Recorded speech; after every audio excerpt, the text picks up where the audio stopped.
सो आज हम पढ़ेंगे ट्राइंगल्स। ट्राइंगल्स में काफ़ी वेटेज है इस लेसन का, और इस लेसन की सबसे इम्पॉर्टेंट थ्योरम है बेसिक प्रोपोर्शनैलिटी थ्योरम। अगर आप क्वेश्चन पेपर उठा के देखेंगे तो मोस्ट ऑफ द ईयर में ये श्योर शॉर्ट एक क्वेश्चन रहता है। उसी को आज हम पढ़ेंगे, बेसिक प्रोपोर्शनैलिटी थ्योरम, या उसी को कहते हैं हम हेल्स थ्योरम। इस थ्योरम का स्टेटमेंट क्वेश्चन ऐसे आता है कि state and prove basic proportionality theorem. उसी को देखेंगे। If a line is drawn parallel to one side of a triangle, जैसा कि हम देख रहे हैं ट्राइंगल में 3 साइड्स होती हैं। अगर किसी भी एक साइड के पैरेलल, किसी भी एक साइड, यहां मैं ले रही हूं BC के पैरेलल DE, अगर ऐसा होता है side of a triangle to intersect the other two sides of triangle, यानी वो लाइन ट्राइंगल की बाकी दो साइड पे जिस भी पॉइंट पे इंटरसेक्ट कर रही है, टू साइड्स ऑफ ट्राइंगल, वो इसको सेम रेशियो में डिवाइड करती है। Then the distinct point divides the other two sides in same ratio, यानी बाकी के दो साइड्स को भी वो सेम रेशियो में डिवाइड करेगी। कहने का मतलब, अगर मैं इस क्वेश्चन को ध्यान से समझूं तो यहाँ पे गिवन है कि DE पैरेलल है BC के। एक साइड हो गई ट्राइंगल की BC जिसके DE पैरेलल है, बाकी साइड कौन सी बची? AB और AC।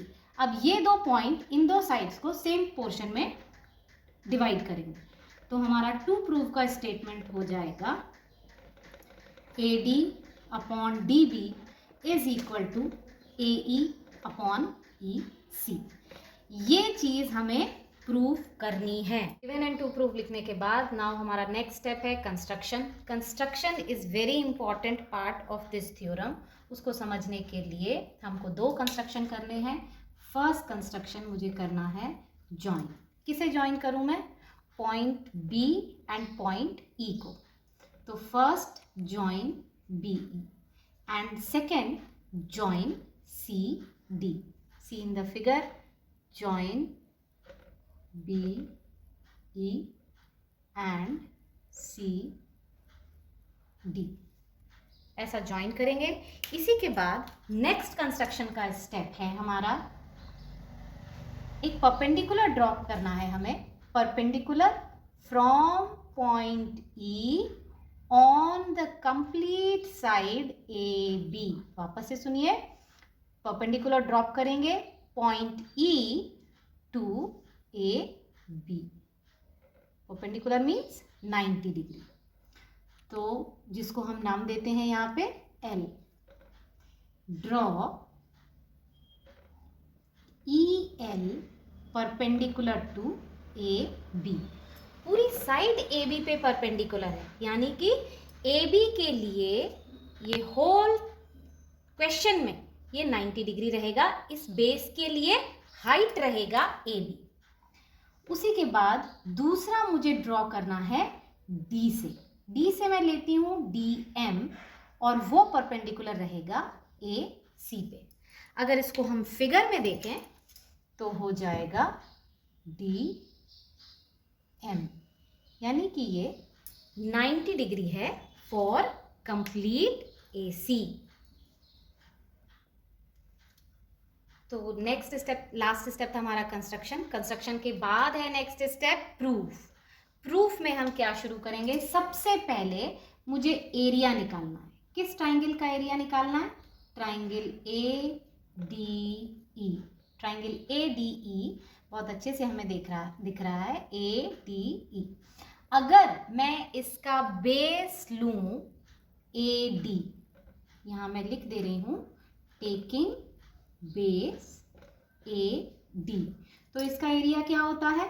एरिया हमें पता है होता है हाफ बेस इंटू हाइट। मैंने आपसे कहा कि इस ट्राइंगल का बेस ले रहे हैं AD। अगर मैं बेस लेती हूँ AD तो मेरी हाइट क्या होगी? AD अगर बेस है तो हाइट होगी EL। ठीक है, ये हो गया हमारा एरिया ऑफ ट्राइंगल ADE। इसको बहुत ध्यान से इक्वेशन नंबर 1 दे देते हैं। इसी के बाद अगर मैं वापस से निकालूं एरिया ऑफ ट्राइंगल ADE और इसमें मैं कहूं कि टेकिंग बेस AE, बेस क्या लिया है मैंने? AE, तो इसका एरिया क्या हो जाएगा? अगेन एरिया का फॉर्मूला तो बदलेगा नहीं, हाफ बेस इंटू हाइट ही रहेगा। हाफ बेस मैं ऑलरेडी आपको बता चुकी हूँ AE। अगर बेस AE है तो हाइट हो जाएगी हमारी DM। वापस से फिगर में देखिए, AE बेस है तो हाइट हो जाएगी DM। दैट इज मेरे पास एक ही ट्राइंगल के दो तरीके के फॉर्मूले से एरिया निकले हैं। बट क्यों? क्योंकि हमने बेस बदल दिया, half AE into DM। Take this as second equation. तो हमारे पास एरिया ऑफ ट्राइंगल ADE आ चुका है। अब मैं निकालूंगी एक दूसरा ट्राइंगल। अगर आप देखें area of triangle BDE, area of triangle BDE के लिए वापस फॉर्मूला तो नहीं बदलेगा, हाफ बेस इंटू हाइट। तो हाफ बेस क्या है? BDE लेंगे हम, और हाइट क्या लेंगे? BDE के लिए तो हमने कोई हाइट ली नहीं है, बट आपको कंस्ट्रक्शन में मैंने पहले बताया था कि टोटल ओवरऑल AB पे हमने परपेंडिकुलर लिया है EL। यही मेन पॉइंट है समझने का। AB पे परपेंडिकुलर है EL, that is EL will also be considered as perpendicular for BD। तो अगर मैं BD को बेस ले रही हूं तो हाइट यहाँ पे EL होगी। ये हो जाएगी हमारी third equation. Taking this as equation number 3। अब इसी के बाद हमारे पास दूसरा ट्राइंगल है, triangle CDE।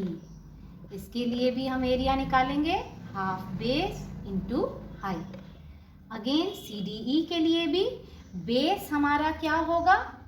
CE, base will be CE।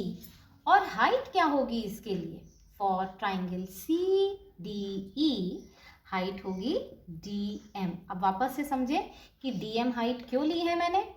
CE part है, बेस हमने लिया है CE, बट ऑलरेडी कंस्ट्रक्शन में मैं बता चुकी हूं कि हमने जो परपेंडिकुलर DM लिया है वो ओवरऑल AC पर लिया है।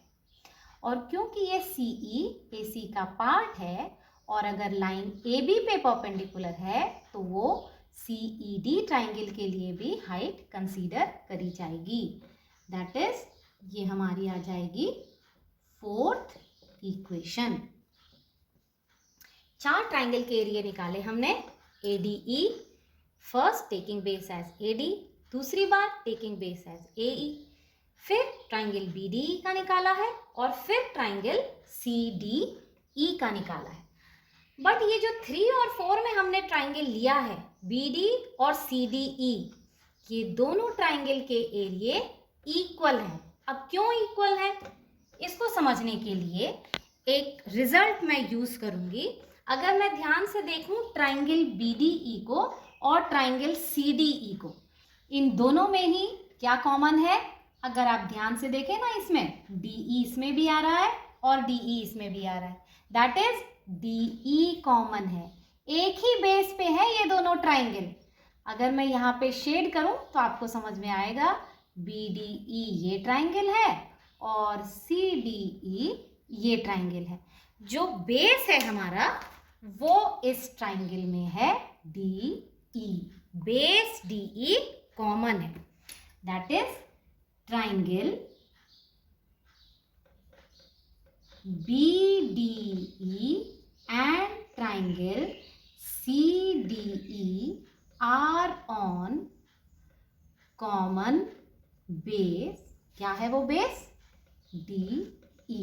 एक और चीज कॉमन है इन्हीं दोनों ट्राइंगल में, ये दोनों दो पैरेलल लाइंस के बीच में है। और अगर हम बेसिक कॉन्सेप्ट पूछें तो दो पैरेलल लाइन के बीच का डिस्टेंस हमेशा सेम रहता है। यानी उन लाइन को पैरेलल हम क्यों कहते हैं? क्योंकि उनके बीच का डिस्टेंस, दैट इज उनके बीच में जो हाइट है वो हर समय कांस्टेंट रहेगी। दैट इज उसी तरीके से DE और BC के बीच की जो हाइट है वो सेम रहेगी। दैट इज, मैं दूसरा स्टेटमेंट अगर कहूं तो DE and BC are parallel lines.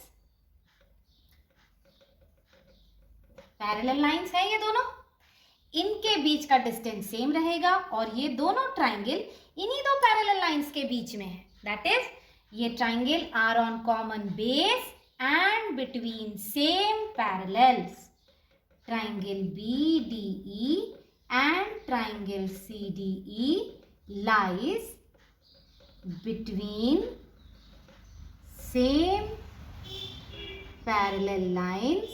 कौन सी? DE parallel to BC। अगर ऐसा होता है कि बेस कॉमन है और वो दो पैरेलल लाइन के बीच में है तो इन दोनों का एरिया इक्वल होता है। इसी चीज को हम लिखेंगे आगे। लिखने के लिए 3 और 4 इक्वेशन मेरे पास हैं ही। यहाँ पे अब हम लिखेंगे area of triangle BDE equal है किसके? Area of triangle CDE। क्यों इक्वल है? उस चीज को मुझे जब भी आप क्वेश्चन करें इसको यहाँ पे ब्रैकेट में लिखना पड़ेगा। तो क्या लिखना पड़ेगा? वही स्टेटमेंट मैं यहाँ लिख रही हूँ। Area of triangle BDE equal है एरिया ऑफ CDE के। क्यों? Because triangle BDE and triangle CDE lie on same base। Base का नाम लिखिए DE, and एक ही बेस पर है और between same parallel and between same parallel line, parallel between same parallel line DE and BC। ये बहुत इंपॉर्टेंट स्टेप है, जब भी आप करें इसको ब्रैकेट में ज़रूर से लिखिएगा। अब वापस से जो हमने पहले इक्वेशंस लिखी थी वो मैं एक बार लिख रही हूँ आपके सामने। एरिया ऑफ ट्राइंगल ADE था हमारे पास हाफ, पहली बार लिया था हमने AD इंटू EL, ये हमारी फर्स्ट इक्वेशन थी। इसी के बाद था हमारा एरिया ऑफ ट्राइंगल, वापस से ADE निकाला था हमने और हाफ इस बारी बेस लिया था AE इंटू DM, ये हमारी सेकेंड इक्वेशन थी। थर्ड इक्वेशन थी हमारी एरिया ऑफ ट्राइंगल BDE जो कि थी हमारी हाफ BD इंटू EL, और फोर्थ इक्वेशन थी हमारी एरिया ऑफ ट्राइंगल CDE जो कि थी हमारी half into CE into DM। ये चारों इक्वेशन थी हमारी, first, second, third and fourth. तो अब हमें करना क्या है? चारों इक्वेशन तो आ गई हमारे पास, मुझे करना है equation 1 upon equation 3। Equation 1 upon equation 3, that is मेरे पास आ जाएगा area of triangle ADE upon area of triangle BDE जो कि क्या है हमारे पास? एरिया ऑफ ADE क्या है? Half into AD into EL upon, first हो गई हमारी। थर्ड इक्वेशन क्या है? Half into BD into EL। ठीक है, अगर मैं ध्यान से देखूं तो हाफ से हाफ कैंसिल है और EL से EL कैंसिल है, तो मेरे पास क्या आया यहाँ पे? AD upon BD। उसी तरीके से मैं सेकेंड अपॉन 4 कर रही हूँ, तो देखिए इक्वेशन 2 अपॉन इक्वेशन 4।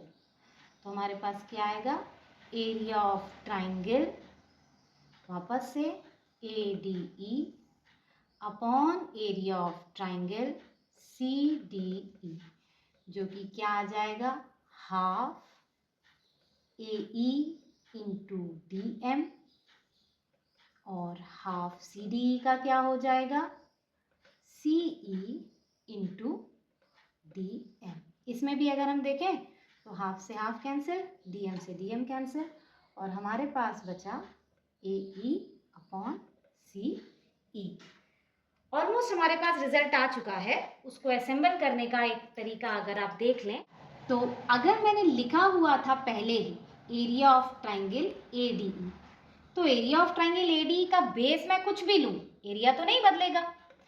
तो एरिया ऑफ ट्राइंगल ADE हमेशा इक्वल रहेगा ट्राइंगल ADE के, चाहे मैंने बेस यहाँ पे लिया था AD और यहाँ पे अगर मैंने बेस लिया हो AE, एरिया तो नहीं बदलेगा, भले हम बेस बदल लें। उसी तरीके से मैंने आपको एक और रीजन से बताया था, area of triangle BDE equal है एरिया ऑफ ट्राइंगल CDE के। ये भी क्यों इक्वल है, क्योंकि ये दोनों एक ही बेस DE पर हैं और बिटवीन सेम पैरेलल हैं। तो अगर ये दो इक्वेशन इक्वल हैं तो क्या मैं लिख सकती हूँ area of triangle ADE upon area of triangle BDE equal हो जाए area of triangle ADE upon area of triangle CDE के।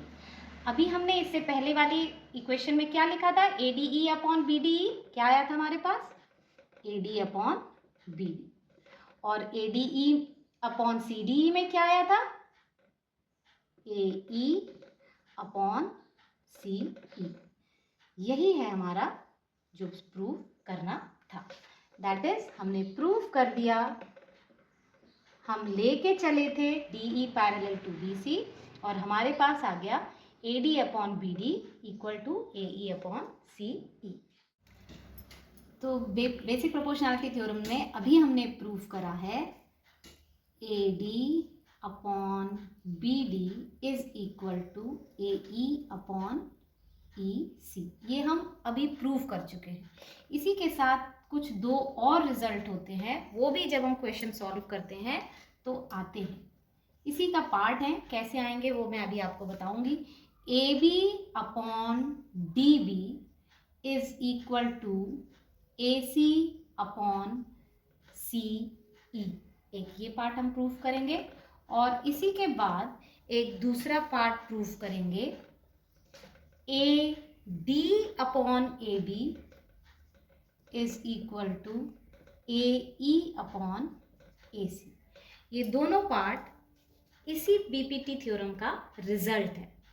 प्रूफ कैसे करेंगे देख लेते हैं। तो फर्स्ट पार्ट हमको प्रूफ करना है। प्रूफ करने के लिए मैं यूज करूंगी यही बेसिक प्रोपोर्शनैलिटी थ्योरम का रिजल्ट। बेसिक प्रोपोर्शनैलिटी का हमारा जो रिजल्ट आया था वो क्या था, AD upon BD is equal to AE upon EC। ये रिजल्ट हमारे पास आया था। इसमें मैं क्या कर रही हूँ, एडिंग 1 ऑन बोथ साइड। इस इक्वेशन में दोनों तरफ अगर मैं 1 प्लस कर दूं तो क्या हो जाएगा, ये एलसीएम ले लेते हैं तो मेरे पास AD अपॉन BD ऊपर आ गया, नीचे LCM will be BD and यहाँ पे आ जाएगा AE प्लस EC, नीचे एलसीएम है EC। वापस से फिगर में देखिए, AD plus BD, AD plus BD क्या हो जाता है हमारे पास, AD, नीचे तो एज इट इज ही रहेगा BD। वहां देखिए AE plus EC, AE plus EC क्या है, AC एंड EC। यही हमें प्रूफ करना था। This is the first part of the result. Moving on to second part. Second का पार्ट को प्रूफ करने के लिए वापस से हम BPT का रिजल्ट यूज करेंगे। तो BPT का रिजल्ट क्या था, AD upon BD is equal to AE upon EC। ये था हमारा रिजल्ट। सबसे पहले मैं इसका क्या करूंगी, रेसिप्रोकल। इसका रेसिप्रोकल करेंगे तो हमारे पास क्या आ जाएगा, BD upon AD is equal to EC upon AE। अब रेसिप्रोकल करने के बाद +1 ऑन बोथ साइड वापस से करेंगे, एडिंग 1 ऑन बोथ साइड, जो कि मेरे पास आ जाएगा BD upon AD +1 EC upon AE +1। वापस से इसको I can write it like this, LCM लिया AD, ये हो जाएगा BD प्लस AD, यहाँ पे एलसीएम विल बी AE और यहाँ हो जाएगा EC प्लस AE। फिगर में देखें तो BD प्लस AD क्या है, AB upon AD, and EC plus AE क्या है, AC, AC अपॉन AE। यही हमें प्रूव करना था। We got both the results. का जस्ट कन्वर्स होगी, कन्वर्स ऑफ थेल्स थ्योरम, ये नेक्स्ट थ्योरम होगी। इसका स्टेटमेंट अगर हम समझें तो if a line divides any two sides of a triangle in the same ratio,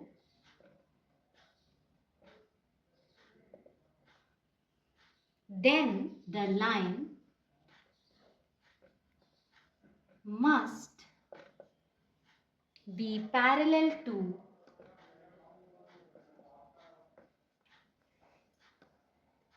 the third side. तो कैसे तीनों लाइन का आपस में रिलेशन है देख लीजिए। If a line divides any two sides of a triangle, कोई भी दो साइड हैं, सपोज मैंने लिया AB और AC, एनी टू साइड्स, तो दो साइड्स मैंने ली AB और AC, कोई भी लाइन अगर इन दो साइड्स को सेम रेशियो में डिवाइड करती है, सपोज ये पॉइंट है D एंड E, अगर ये सेम रेशियो में डिवाइड करती है तो this must be parallel to third side, यानी in that case DE parallel हो जाएगी BC के।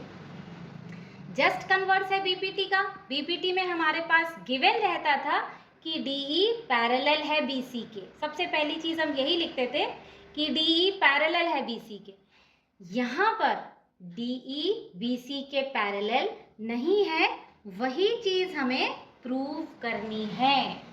तो यहाँ पे फिर गिवन क्या है? गिवन क्या है कि किसी भी ट्राइंगल, इन ट्राइंगल ABC में क्या गिवन है, एक लाइन, कौन सी लाइन, अ लाइन इंटरसेक्टिंग, एक लाइन इंटरसेक्ट कर रही है AB को D पॉइंट पर और AC को E पॉइंट पर, intersecting AB at D and AC at E point पर, AB को D पॉइंट पर, AC को E पॉइंट पर। ऐसा करने से जो लाइन बन रही है DE, वो सेम रेशियो में डिवाइड कर रही है। दैट इज, इसको मैं सिंपल शब्दों में लिखूं तो AD अपॉन BD इक्वल है AE अपॉन EC के। यही चीज हमें गिवन है कि जो रेशियो है वो सेम है। तो टू प्रूव क्या करना है, टू प्रूव का स्टेटमेंट हो जाएगा हमारा DE पैरेलल प्रूव करना है BC के। तो स्टेटमेंट हमको समझ में आ गया कि हमको DE पैरेलल प्रूव करना है BC के। देखने में तो बहुत टफ लग रहा है बट बहुत ही जल्दी ये रिजल्ट आ जाएगा। प्रूव करने के लिए हम इसमें यूज करेंगे कॉन्ट्राडिक्टरी मेथड, यानी कि हम लेके चलेंगे DE not parallel to BC। ये मैं लेके चल रही हूं कि DE BC के पैरेलल नहीं है। तो अगर DE BC के पैरेलल नहीं है, लास्ट में हमारा कॉन्ट्राडिक्शन आ जाएगा कि नहीं ये पैरेलल है। अब वो कैसे आएगा वो देखते हैं। अगर DE BC के पैरेलल नहीं है तो कोई एक लाइन तो होगी जो BC के पैरेलल है, हम उसी लाइन का यूज करेंगे। That is there must be another line parallel to BC. वो another line कौन सी है, उसी को हम ले लेते हैं DF. So let DF is parallel to BC. Contradictory method use कर रहे हैं हम कि कोई दूसरी लाइन है जो BC के पैरेलल है, और वो दूसरी लाइन कौन सी है, DF. तो अगर DF BC के पैरेलल है तो using Thales theorem, then by Thales theorem, हमने क्या पढ़ा है थेल्स थ्योरम में कि अगर कोई लाइन पैरेलल होती है तो वो बाकी के दो साइड्स को सेम रेशियो में डिवाइड करेगी.